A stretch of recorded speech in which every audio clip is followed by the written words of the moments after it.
দেখছেন Probash Kontho morning update powered by JMG cargo. মালয়েশিয়ার Selangor রাজ্যে ইমিগ্রেশন বিভাগের এক অভিযানে ৮৭ জন বাংলাদেশি সহ মোট ১১২ জন বিদেশি নাগরিককে আটক করা হয়েছে।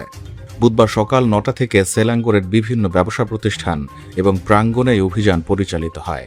সেলাঙ্গোর ইমিগ্রেশন বিভাগের ২০ জন কর্মকর্তার একটি দল অপারেসি বেলানজা, অপারেসি মিনিয়াক, অপারেসি মাহির এবং অপারেসি সেলেরা নামে যৌথভাবে এই ঝটিকা অভিযানগুলো পরিচালনা করেন।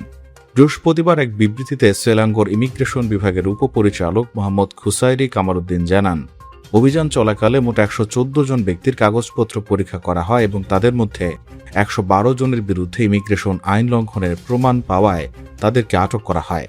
আটককৃতদের মধ্যে ৮৭ জন বাংলাদেশি, ১৩ জন ইন্দোনেশীয়, ৭ জন পাকিস্তানি এবং ৫ জন মিয়ানমারের নাগরিক রয়েছেন।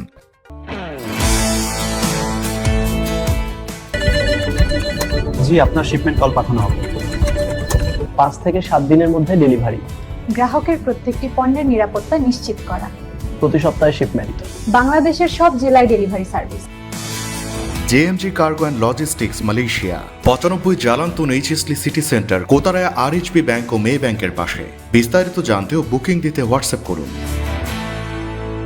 এদের মধ্যে ৯৮ জন পুরুষ এবং ১৪ জন নারী, যাদের বয়স ১৪ থেকে ৫২ বছরের মধ্যে।